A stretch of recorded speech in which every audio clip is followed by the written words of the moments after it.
Welcome, everybody. Welcome to another episode of PEM Rules, the Pediatric Emergency Medicine Podcast. I'm your host, Yaron Ivan, as usual.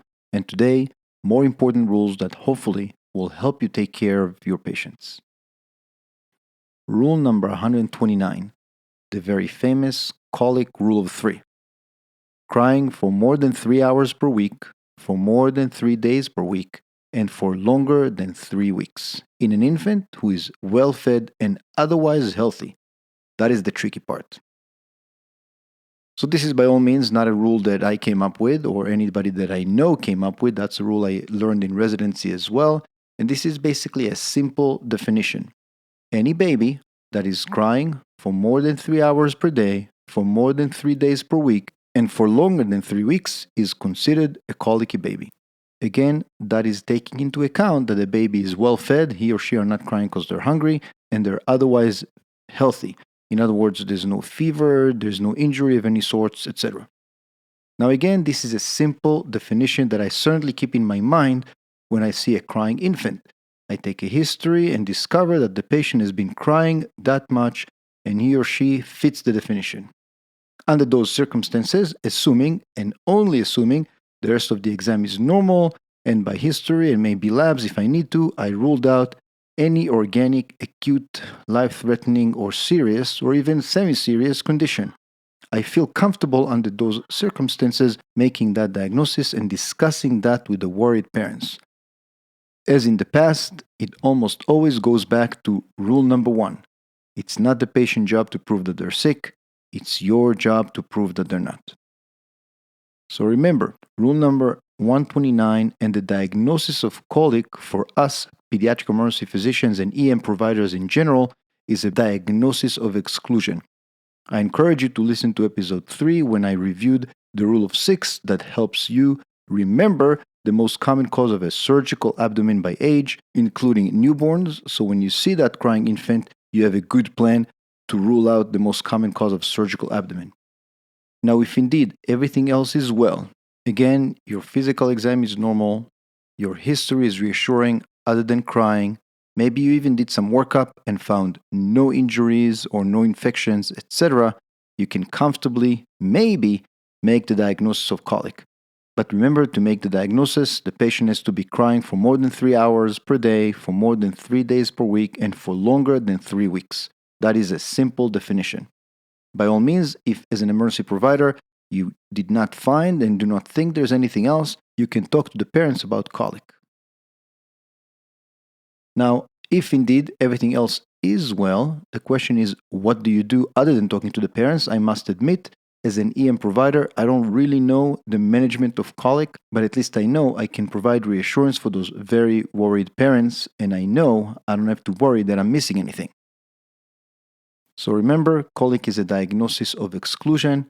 Any patient that is crying for more than 3 hours per day, for more than 3 days per week, and for longer than 3 weeks, assuming everything else is well, patient is well fed, history and physical and maybe workup are reassuring, you can possibly make the diagnosis of colic, provide reassurance, and send those patients and those parents home. Rule number 130. Follow the guidelines. If you are in the business of taking care of children, better follow the AAP guidelines. I would add to that rule, better follow the AAP guidelines or some other evidence-based, tested, validated tool. For example, pediatric appendicitis score. There are so many examples for that rule.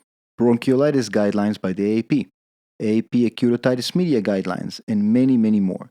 These guidelines help you do the right thing clinically for your patients since they provide an evidence-based approach so you can be confident you're following the evidence. For example, sticking to the watchful waiting approach for acute otitis media helps all of us providers not overuse antibiotics for acute otitis media. And with time, hopefully put a stop or maybe even just slow down the phenomenon of antibiotic resistance. Following AAP guidelines for fever in a newborn helps all of us make sure we don't miss any SBI or serious bacterial illness and work up the patients appropriately. Similarly, I try to recommend to others to use any validated tool by the AAP or others. For example, something like the pediatric appendicitis score that relies on your history, physical exam, and a simple CBC to try to figure out if the patient does or does not have appendicitis. Another good example is the Picarn head injury rule that many of us are very familiar with that helps you decide if you need to or do not need to do a CT. So I always try to use those kind of tools or guidelines when I take care of my patients. Now, beside doing the right thing clinically and following the evidence, following guidelines can lead to some homogeneity in treatment. So we don't hear things like, last time I came to the ER, they did so and so. By following the guidelines, we all make sure we all provide a very similar treatment so patients are not misled and don't have any different expectations under different circumstances. Lastly, following AAP guidelines or other validated tools protects you clinically.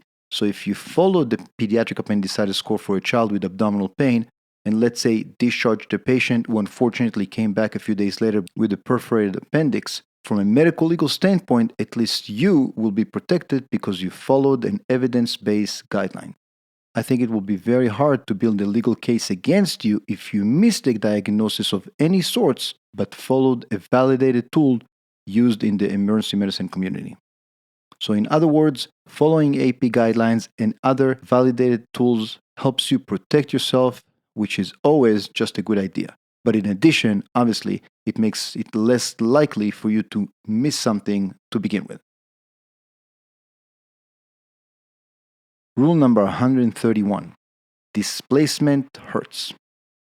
I encourage you to listen to episode 27 when I discuss the approach to a pediatric patient with a fracture with Dr. Sean Keys, who is a friend of mine and a fantastic pediatric orthopedist. Again, always a good idea to start with examples.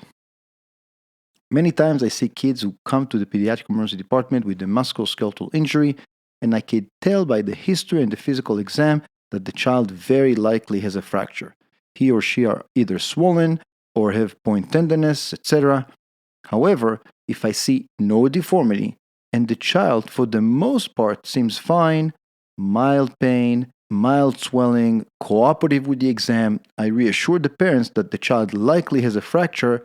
However, likely it's a small fracture with no displacement, and I explain what that means.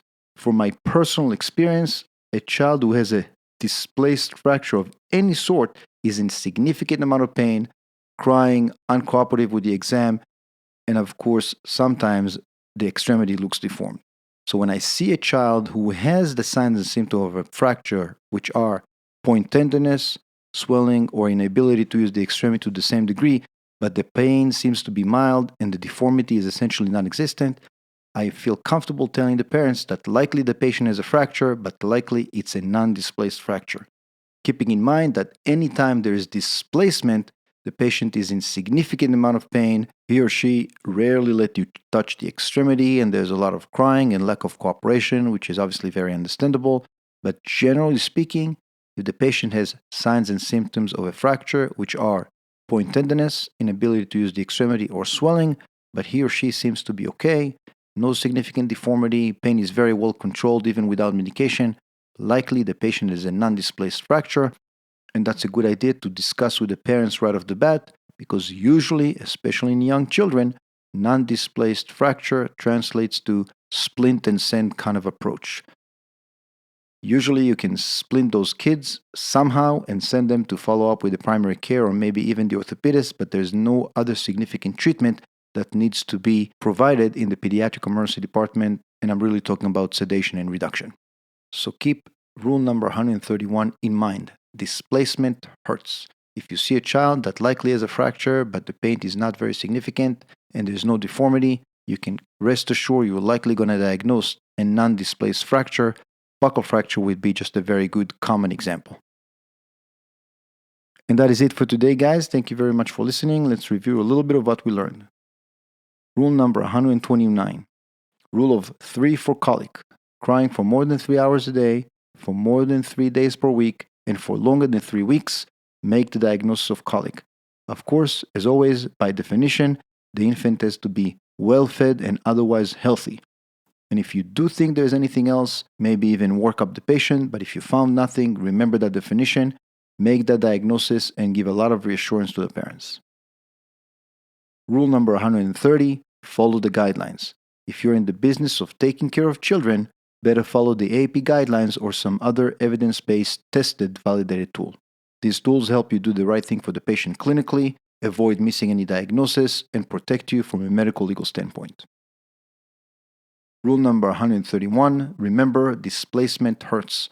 Any child with a musculoskeletal injury who has swelling or point tenderness or inability to use the extremity has a fracture, but if you see no deformity, the pain is very mild, the patient is very cooperative, likely he or she have a non-displaced fracture.